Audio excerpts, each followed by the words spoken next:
Kalau orang beriman, tidak usah khawatir dengan cobaan. Kalau kita sakit, lapar, sedikit ada masalah dengan istri, mungkin anak sakit, mungkin mertua kadang-kadang mengganggu, butuh ini, butuh itu.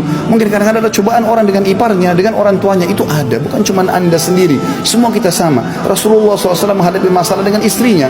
Nabi SAW pernah dalam rumahnya, cekcok sama Aisyah anha, terjadi sesuatu. Abu Bakar masuk, lalu Abu Bakar lihat dua-duanya agak cemberut.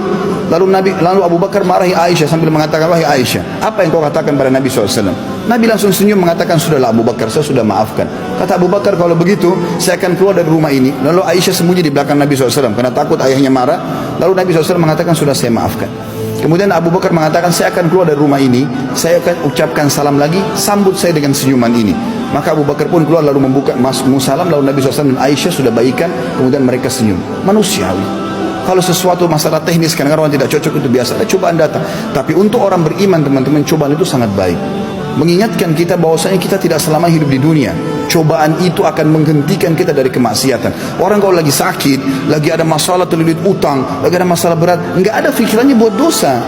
Tapi dosa itu terjadi kalau kita lagi santai, kita lagi di hotel, lagi jauh rekreasi, pegang remote TV, kita akan maksiat terus.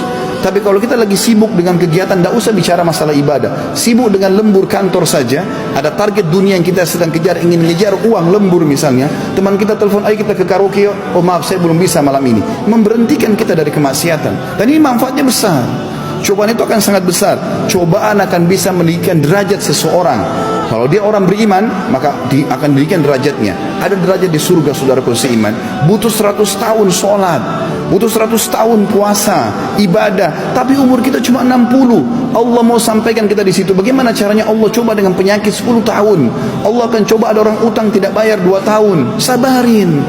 Kalau tidak ada cobaan itu, dari mana kita bisa dapatkan pahala sabar? Allah mengatakan, innama yulaqqas sabiruna ajran bighairi hisab. Orang-orang sabar akan dapat balasannya tanpa ada hisab lagi. Itu manfaatnya besar, akan diuji oleh Allah Subhanahu wa taala. Bahkan seorang sahabat dalam hadis Bukhari pernah datang kepada Nabi SAW. Beliau lagi demam. Saking demamnya, panasnya, sampai sahabat ini pegang di atas selimut dan demam Nabi keluar. Sampai dia mengatakan, ya Rasulullah, sesungguhnya anda ditimpa cobaan, ya tidak seperti biasanya, tidak ada manusia biasa begini, panas sekali. Kata Nabi SAW, benar, saya diuji oleh Allah Subhanahu wa taala 2 kali lipat apa yang diujikan kalian. Ya, kemudian artinya kalau kita demam 40 sudah sangat panas, Nabi SAW bisa 80 derajat. Kalau kita flu seminggu sembuh, Nabi SAW bisa 2 minggu atau 3 minggu baru sembuh. Nabi SAW diuji lebih berat. Lalu kata sahabat itu, ya Rasulullah, apakah itu berarti pahala anda juga double? Kata Nabi SAW, iya, sesungguhnya kadar pahala diberikan sesuai dengan kadar cobaan seseorang. Lalu sahabatnya mengatakan, ya Rasulullah, siapa kira-kira orang yang paling berat cobaannya? Kata Nabi SAW, oh, para nabi-nabi. Lalu datang setelahnya orang-orang yang tingkat imannya mendekati para nabi-nabi. Terus begitu, makin ringan imannya maka makin rendah juga cobaannya. Karena cobaan ini akan menarik kita kembali kepada Allah Subhanahu wa taala. Teman-teman pernah berpikir mungkin kalau pernah lewati satu masalah, kemudian anda kembali kepada Allah, sujud kepada Allah, menangis. Itu nangisnya itu mahal sekali. Susah untuk didapatkan tanpa cobaan. Kita kalau lagi nikmat mau nangis susah. Tapi dengan cobaan kita bisa menangis, teman-teman sekalian. Dan itu nikmatnya susah untuk dibeli dengan apapun. Allah SWT datangkan cobaan untuk itu bagi orang beriman. Peninggian derajatnya, pelipat gandaan pahalanya. Kalau dia orang fasik, maka jadi pembersihan dosanya. Ini rahmat Allah yang sangat luas. Sudah buat dosa, ternyata apapun yang menimpa orang fasik, pelaku maksiat, itu bisa pembersihan dosa. Dalam sebuah hadis riwayat Imam Ahmad, kata Nabi SAW, terdapat dosa-dosa yang tidak cukup dibersihkan dengan istighfar, tapi Allah akan menguji hamba tersebut dengan penyakit yang akan membuatnya bersih dari dosa-dosanya. Juga dalam hadis yang lain, kata Nabi SAW riwayat Bukhari Muslim, tidak ada yang menimpa seorang muslim dari capek, sumpah, sedih, gangguan orang lain, sakit, bahkan duri yang menusuk tubuhnya kecuali jadi pembersihan terhadap dosa-dosanya.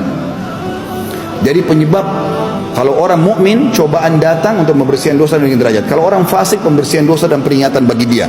Dan juga bisa menjadi penyebab utama, teman-teman sekalian, datangnya ini kalau ada kelalaian. Kalau kelalaian terjadi misalnya kalau seseorang diingatkan tidak mau dengar. Allah juga menyebutkan tentang datangnya cobaan-cobaan ini. Ya, ini karena kelalaian, biasanya orang maksiat. Allah berfirman dalam surah An-Nahl ayat 107, a'udzubillahi minasyaitonir rajim, dan 108, 2 ayat ya. Dzalika bi annahum mustahabbul hayatad dunya 'alal akhirah wa anna Allah la yahdil qaumal kafirin. Demikian itu sebabnya cobaan makin banyak dalam hidupnya Ya, selalu banyak cobaan-cobaan yang terjadi. Jadi dia sudah coba perbaiki, tidak bisa selesai. Maka ini juga perlu jadi bahan muhasabah. Berarti ada sesuatu yang mengganjal. Karena orang mukmin datang cobaan, dia bisa sabari, dia bisa laluin, dan ternyata ada solusinya. Fa inna ma'al usri yusra. Pasti setiap kesulitan ada kemudahan. Tapi dia ada, kalau orang subhanallah diuji sama Allah, sekian lama penyakitnya tidak pernah sembuh, setiap menikah gagal terus rumah tangganya, setiap usaha bangkrut terus, ini berarti ada sesuatu, ada masalah lain, bukan cuma sekedar karena tadi sekedar cobaan dari Allah. Maka itu karena kelalaian. Kata Allah, semua cobaan-cobaan berat yang kami berikan secara individu itu karena mereka terlalu mencintai dunia berlebihan dan lebih mencintai daripada akhirat, dan bahwasanya Allah tidak akan memberi petunjuk kepada orang-orang kafir. Dan ayat ini kata Allah SWT selanjutnya, itu karena mereka lalai dengan perbuatan-perbuatan yang telah kami perintahkan.